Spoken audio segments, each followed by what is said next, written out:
what would be my 1% of improvement of my life today? There, learning a new language, doing my last year of studies, and then also doing research. And then I had to go to the hospital, and no one's there.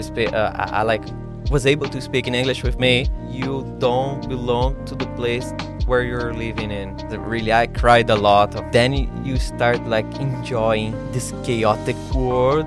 I lived in 4 different cities and in 3 different countries, just by curiosity.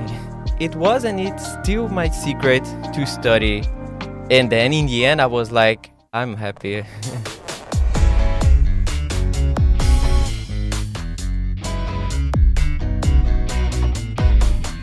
Good day, dear friends. I am Vadim, an Erasmus Mundus student, and this is More Than Studying podcast, where international students share their experiences of studying abroad and much more. I hope the stories collected in this podcast are not only helpful, but also inspiring. Remember, what we did, you can also do. Just give it a try. Today my guest is Juan. He is from a very small city in the interior of Brazil. He is curious and passionate learner. At this point of the time scale, he is at KU Leuven, Catholic University of Leuven, pursuing his master degree within Erasmus Mundus Nanoscience and Nanotechnology program. Hi Juan, how are you doing? Hello, good afternoon, Vadim. Thank you so much for your invitation to be here, and I'm super excited to have this talk and could share a bit of my experience. I see that you are just from IMEC, from your internship or whatever. Yeah. Can you tell us a bit more what you are doing during summer after exams? Oh, yeah, for sure. Since I arrived here in Leuven, this is a pretty building. I want to work here. How can I enter? Yeah, because the building is located right near our campus where we are studying. Yes, and it's super attractive and let's check what is this, and then one of the biggest research hubs in Europe, and then fortunately I had a contact with a person who works directly inside there, and actually, it was for a PhD fair, but I talked and can you give me something to work there during the summer? I had this desire. I want to develop something. And fortunately, in the beginning of this year, I received an offer. And now I'm spending my summer time having fun, doing a lot of experiments there. Yeah, so it seems that even big companies are very interested in master students to take part in their projects. I can say the reason of this, they like fresh minds. They like how you're creative, how you can give solutions to some problems, new stuff coming on in literature, and how can you improve something, how you can I want to analyze something, I want to optimize a process. Then us as master students, we are studying, we are doing nanochemistry, we are seeing what is the state of the art of science. We can I can bring you this. We can improve this process like this. But when you are studying in university, you are still studying from basics, from scratch, I would even say, especially in this program. How do you keep up with new trends in nanoscience and nanotechnology? Oh, okay. Yeah, very good point. I love checking a web page, let's say Science, Nature, and every time you see a new research topic, a hot topic popping up, and then you say, and then you give a look, and interesting. I had never been thought that it could happen this way, and I'm a passionate. I like to in my free time. Let me give a look, just a review paper or just a publication in the website of Nature or Science, just by curiosity. I since I started my studies in my bachelor, I had this opportunity of working in a research group and had this direct contact with science. And I started developing a research topic, and then it yielded me a lot of good results, and let's publish. It was a mathematical model for, I will try to be less specific, but just to calculate the activation energy using alternative model for the decolorization of dyes, which I think like dyes, they are a problem in environment and related to environmental problems. They can inhibit photosynthesis and all of these questions. So I developed this process that is bio-friendly, and at the same time, I would like to measure how easily it can improve chemical reaction. So yeah, this basically what I had like just spread in LinkedIn was this in the beginning of this year I published it. So yeah, I'm happy. How can you make sure that you will write an article and like there's going to be a publication? Because like I also have experience like working a lot in a lab, but it didn't result in any publication. And in science, I think it's quite common because you never know what kind of results you're going to get, even if you work for a year or whatever. So like, how did you manage to get a publication? Yes, indeed. And I think the answer to this question is the importance of our coordinator. You should be involved with someone like very familiar with the topic. He knows what are the gaps in the science, in the literature that he can explore, and not just, okay, you can do science for fun, but it should be directed somehow to an objective. Yeah, but how can you find this coordinator for your internship or even thesis? Because like you cannot like read others people's minds so far. Yes. So basically, I would suggest try to find a passion or like at least a subject that you are more friendly with. And then, okay, that's what happened with me, because I had a very great familiarity with biochemistry in my bachelor. And then I had my first classes with this professor, and that was very interesting to work with him. And then, okay, I submitted myself, okay, I would like to work with you. Could you like give me opportunity to enter your research group? And it was like I was in my first year of university. I didn't know anything. And, you need to earn this confidence from your professor to give you like this task. Because he gave me the key of the laboratory, and I was working like I was starting my experiments from 5 a.m. up to 11 p.m. So you need to earn this confidence, and then you start being more independent in the laboratory, and then the result will come for you somehow, even that you need to repeat. And I had to repeat my experiments 500 times, and I'm saying the truth.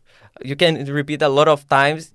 In the end, you yield somehow.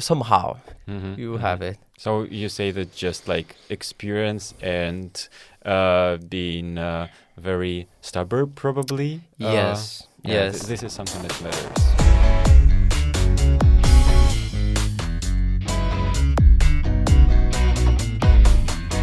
Actually your first international experience, or yeah, actually it's not my first. 3 years ago, 2021, I had also the opportunity to study abroad, but a very I can say different from the other ones. When I say to people, oh, I lived 1 year in Hungary, sometimes people they are super like with a scary face, and okay, Hungary, why? And then I said, okay, in the interior of Hungary, in a city of 200, 1,000 people, which they didn't speak English at all. What? Yeah. And how did you survive there? Yes, indeed. So in my first week, it was during the end of the pandemic, I had to take my first dose of the vaccine, and then I had to go to the hospital, and no one's there. I was able to speak in English with me. I just like realized, okay, I need to learn this language, and it's one of the most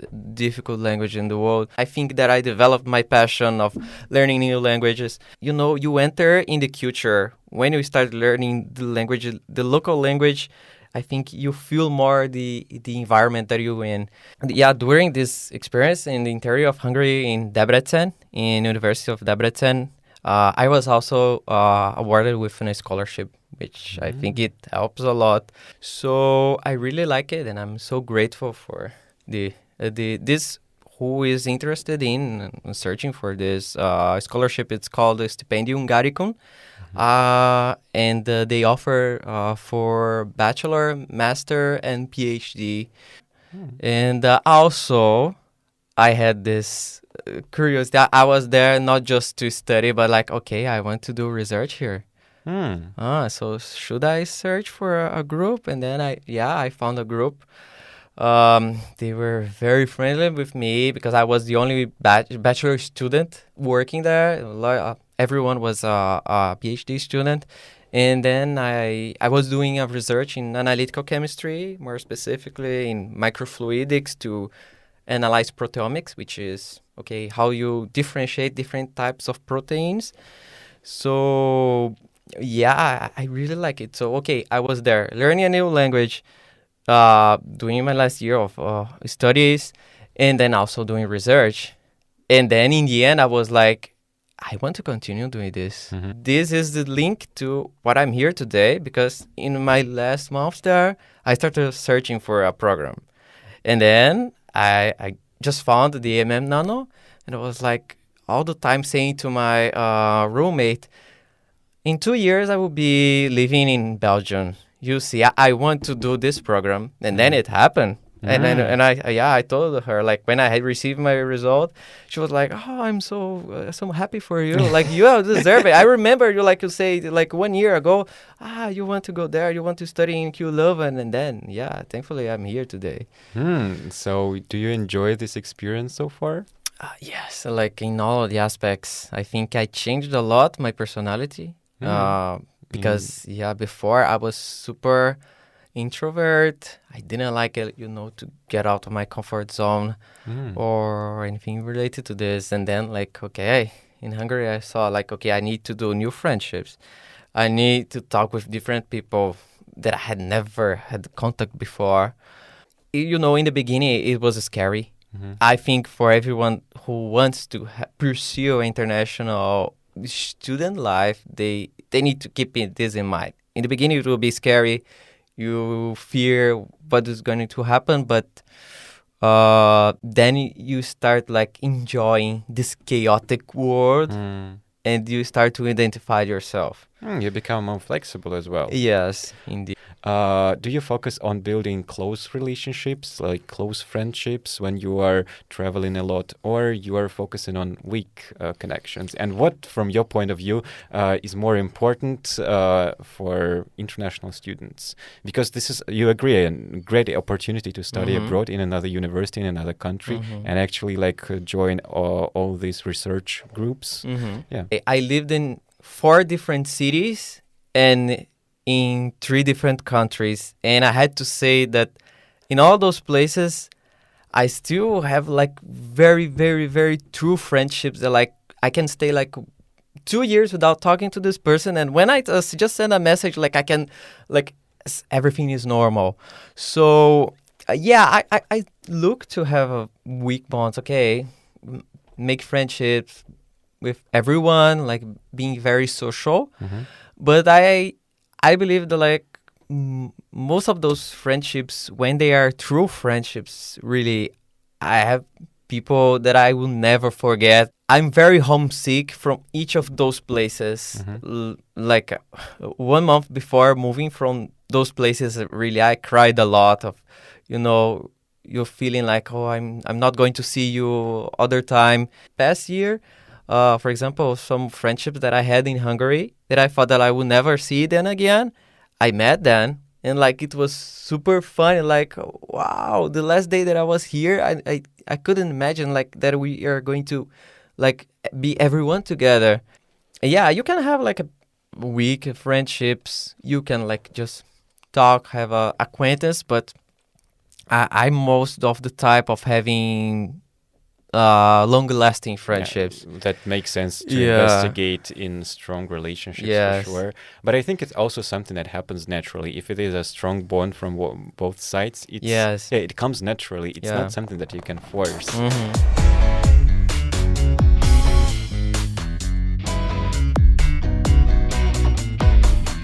What about like other skills that you gained during these international experiences? I mean, in Hungary, you said that you felt this necessity to learn a new language, and I also know that you know a lot of languages. You're a fan of Duolingo. Yeah, So is it a kind of your hobby, or what other hobbies do you have? yeah, actually, it was funny how it started. Like, okay, it started in Hungary that I need, like, it was a must to learn the language. But actually, this passion of having this passion to learn new languages, I think, urgent in my life during the pandemics, because I saw myself like so kind of depressed, like we didn't have nothing to do during that time, and I was like, what would happen if I start a new language? I always had this dream, but didn't had the trigger to start. So yeah, I decided to start with the French, which I really enjoy. In the beginning, I was like, oh, I can do like a phrase. I can I can understand like a paragraph. So yeah, I started, and I remember the first year that I finished like my course of French, and I was like, I want more. And then I went to Spanish, and then I went to German, and then Hungarian, now Dutch. So And then French again. yes. So I think when you start, you create this habit. It's like is intricate with you, and like I think I will never stop.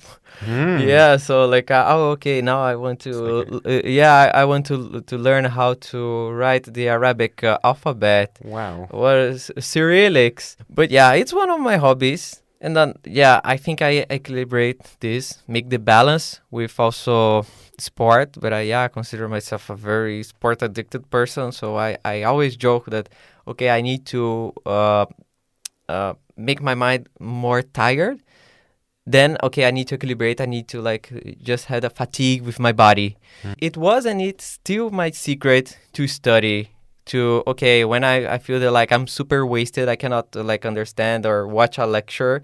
Okay, I go for a run, I go for the gym, and it's perfect. I was an athlete from my 12 up to my 18 years old, and I with this I learned a lot the question of determination, being very objective when you have a goal of like every single day you go for your training, aiming for a competition. So, and I make a correlation with this as for the studies. You go for the lectures, you study a lot, you want to pass, you want to have your academic goals. So I think that I bring with me these memories from my athlete life. But like your motivation can run out, and what do you do then? I mean, there are so many people who make even New Year's resolutions and give up after January. So how is it possible to stay on the track? Yes, I don't consider myself a motivated person who like okay, yeah, motivated is very important in your life, but it can be so volatile. One day you can wake up and like, I don't want to do this. I don't want to do that. So what I'm do, like I always set small steps per day. Even that I'm not motivated, okay, I will like just I have the will to just do a bit. Even that I don't like it. I don't want to do this. Okay, I will do like just a bit, like just study a bit, just even that I don't want to like, for example, for a workout, okay, I'll just give a walk. You know, you start to breaking up your big task in small tasks, and then I think even that the like you're not going to have a great progress. 1% per day is so much more than like 0%. That is really true, Yeah. because like even if you are ill, for example, which might happen, it does not mean that you have to stop all your habits, all your plans, all everything that you need to do. You just need to do at least something. Something is more than nothing, as you correctly mentioned. Yeah, and I bring with this quote. It was from my first year of bachelor. One professor said this to me, and it's still very marked. Like it was one of my introductory subjects. That if you had one day that you didn't learn anything, just like a single word, your day was lost. So I keep like bringing this quote with me every single day, like, okay, what will be my 1% of improvement of my life today? Yeah, because the only competition that matters is not with myself. others, but with yourself. Exactly. Yes. Try to be better than yesterday. What Yeah. about other hobbies? Yeah, I like to balance also my life with mindfulness, yoga, which is I believe that is a secret for if someone wants also to, you think that you're a bit dispersed, lack of attention. I really would like to suggest, okay, do a bit of mindfulness or take a deep breath. When I have like my practice of mindfulness, of yoga, I see this like, okay, I will just sit a bit and see where I am, where I want to go, and what I should do. And this moment, like, okay, my mind just calm down, all my thoughts, like they slow a bit, and then I can think, okay, today is Thursday, I need to do this, I need to do that, everything is okay, one step after one step. So I think it's a very good trick if someone like think like they are a bit don't know what to do or which direction they should take. I would suggest. I think it's not actually just a good trick, it's just a very great gift from nature because we have this unique opportunity to live our lives consciously. Yes. To really notice what is happening around us and like adjust our behavior or take some actions. Indeed. What about then consciousness of your choice of studying trajectory? Because it should not be random, right? No. Like from what you were saying, it should be like a conscious decision. Why did you choose biology, like biotrack, and nanotechnology as well? Like, what is the connection? Because like it seems that some people may think that nanobio is something where the field where you can quite quickly affect positively like human lives, like health, well-being. What do you think about it? Yes, indeed. Since my childhood, I had this dream of becoming a scientist. I was super curious, like that kind of stubborn child that like to ask about everything. It was me. And then I just realized, okay, if I want to be a scientist, I need to do a bachelor. I need to go to university, and I need to choose a major. So back then, my first option was medicine, but then I realized that it would involve blood, which I don't like. I don't like to see blood. I don't want to see a dead body or like fresh flesh. So no. And then I just realized, okay, maybe I can work in the background of medicine somehow. So then I discovered, because my major was biochemical engineering, which is not like, okay, related to medicine, but I can develop the tools for medicine. So yes, this like triggered me to my trajectory, like start deciding what I want to do for my life. And also another point that I would say is like, because my mother and my father, they are diagnosed with my father with neurodegenerative disease and my mother with autoimmune. And they are this kind of disease, they are kind of limited for treatments.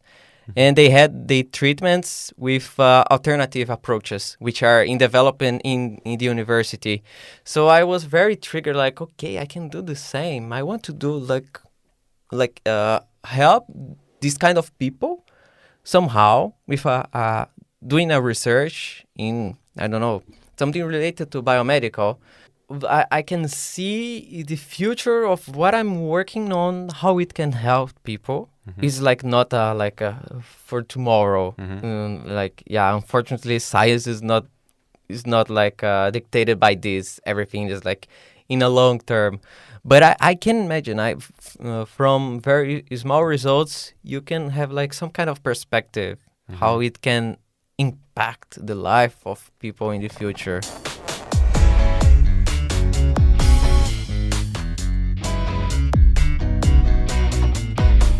Talking about the future, what is your plan? Like doing PhD or working in a company to Yeah, develop vaccines or something like unfortunately, I don't see myself inside of a company in any way, and I'm still want to pursue my PhD. Uh-huh. Let's say, I have also a dream to become a professor in the academia, so I think I will still follow this track. That's quite interesting because Yes. like becoming a professor, that also means that you teach other people how to do science actually. Yes. That's very I really would like, for example, in the future, have like a research line, a team, Mhm. and like be a specialist in this topic. I don't see myself in a company or working Why? for someone. What do you find so unattractive in this? I can say it's not a non-attractive, Uh-huh. but maybe it's not for my personality. I Mm. don't. Okay, it's good to work in teams, to have a leader, to follow like a research that is goal directed. But I also like to do science by fun or uh, maybe trying new stuff. So I would say that like okay, all the time this pressure over you, it's not how can like help me doing science. So you think that science is more about creativity that should not have any limits and is more about like freedom? Yes, so- yes, not all the time just productivity, and Uh-huh. productivity. But what about other activities, like probably social activities that are not connected with your study? Probably you can also help society in other ways. Or I don't know, like just socializing with friends. Because all of this matters, even if you cannot change the life of humanity, of all humans, just like to change for the better lives of your friends is also good. So what about this aspect of your life? Yes, I mean like I'm that kind of friend. I like to hear the others, and I like to when they have like some kind of problem. I like to hear. I like to give my opinion. I consider myself very attentive. Yeah, Like I don't express a lot about myself, but I like to be somehow see myself from the point of view of the person that I'm talking with, and like give another point of view. Okay, but if you don't really like to speak about yourself, then how can you build deep relationships? Because like if you don't really share your personal, I don't know, like something from your inner world, how can you become close friends then? Yeah, and I think that it's like Just to talk about the weather, and if your opinion matches, then you're my friend. Never. I think I'm that person that like you need to need to gain my heart, my trust. Okay. So, and I can say that sometimes it is not easy. So okay, you have just like your personal boundaries, Yes. and not everybody can. Yeah. Yeah. It's just like they need to find the key. Yes. Okay. It's not that okay. easy. But have you ever experienced like feeling lonely here, like especially like traveling a lot from moving from one country to another, or I don't know, homesick? I realized that, for example, during the winter, okay, you got punched. You get the seasonal depression, and you see, okay, I'm feeling like homesick. I want my mom. I want my dad. I want my family, my friends from there. And How you deal with this? I mean, you just like say, okay, this is like a period of depression. I need just to experience this. I should wait for it till it's gone. No. To do some actions. Yeah, well, probably I would like substitute this. Okay, I'm feeling lonely. Let's go for a run. I substitute like those moments when you feel like your frequency just lowered a bit. You try somehow to increase it. And the way that I'm search for this is doing sports, watching cartoons, watching animes. You know, you try to reconnect with yourself, let's say. what were other challenges like on the way during this year?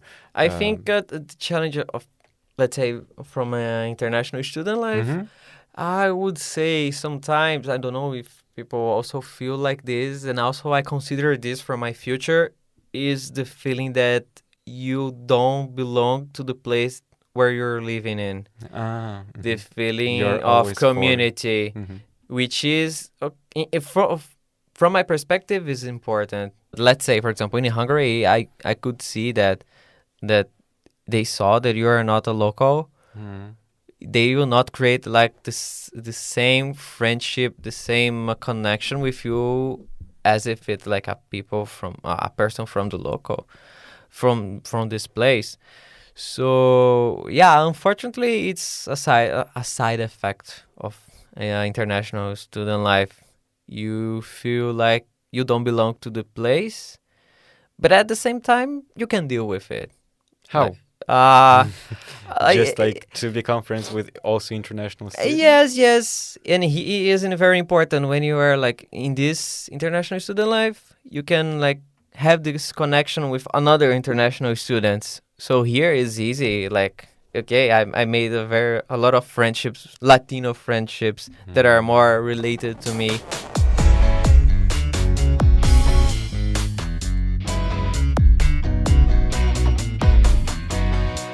Also would like to ask you about not a challenge, but something like a pleasant experience that you had here, like during being an international student, or what kind of opportunities you used. Oh, yes. Let's say, pleasant experience. Oh, I had never thought about this. Now you like take so much time to think about when you like challenges. Yeah, for sure. Yeah, there are so many of them. They're so pleasant easy. experience. What is this? No, really. Here, for example, compared to the city where I came from in the interior of Brazil, here is so much easier for entertainment. Oh, like for really? example, yeah, you know what is funny? Like in my city, I saw like a lot of famous singers. Like I would love to go to her concert someday. And like for me, from my city, it was impossible. They will never go to Brazil. They will never go close to me. It's like an impossible dream. And here, for example, in Europe, everything is so easy. If I want to go there, like go for an experience, go for a show, a concert, a festival, or to watch a match, a sport that I'm a fan of, it's so much easier. So I think, for example, in the context of Europe, compared to my reality that I had in Brazil, it's one of my pleasures, my constant pleasures here. This possibility to do more easily something that I dreamed of back then. When dreams are coming true. Yes, indeed. Wow, this is really good. This is really nice to hear because if you are closer to your dreams and you achieve them, you can dream about something even bigger. Indeed. Actually, like you talked about goals and now we are talking about dreams. Is there any difference for you? Yes, I would say the dreams would be more personal realization, a personal achievement, and goals, I would say it is more a professional achievement. But like, and I would like to stress this, that I like to separate what is my professional achievements from my personal achievements. And I'm not. I don't like to mix them. Okay. The same. Like I'm not defined by my professional.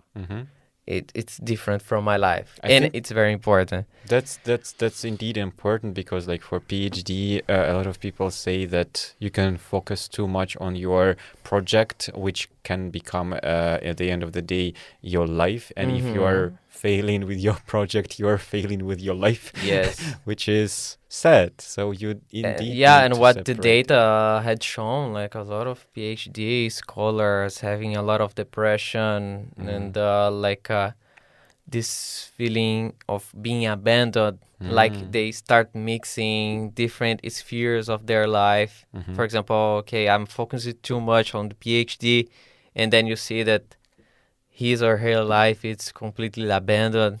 So yeah, this is a point that I want to continue having in my life, like the balance. What actually also did you learn from other people? Because like it seems that you have some close friends and even more just friends all around the world. What did you learn from them, from different cultures, different countries?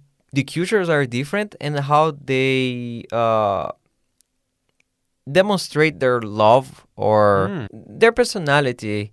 Because, for example, okay, I lived with a girl from Kazakhstan, a Brazilian,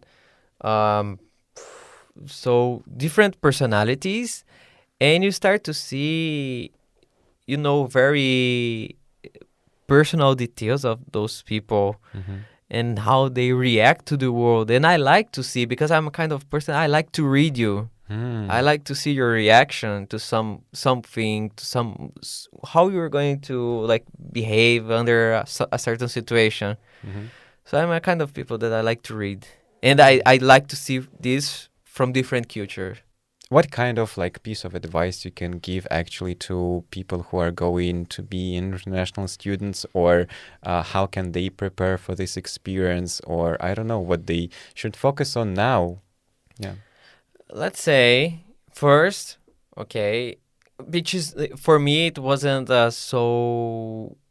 It was easy for me, but not a reality for example, for Brazil. Starting a new language, a second language, of course, the English, because it's not a reality in all the countries. In Brazil, it's not easy. I think it's 3-4% of the population that speaks English. So, okay, start dedicating yourself, even like just a bit per day, 15 minutes of Duolingo. Be prepared already. Translate all your documents because it will be a pain in the neck. Because you need to show all of your transcripts, all of the diplomas, and it's a very stressful process, but in the end it works. And be prepared for a very good period of your life, which I would say that I don't regret all the choices that I had, like to start having this international student life. I would repeat, and I will continue doing this. Always do your best and believe with all your heart. Juan and Vadim were with you today. Stay tuned to this More Than Studying podcast.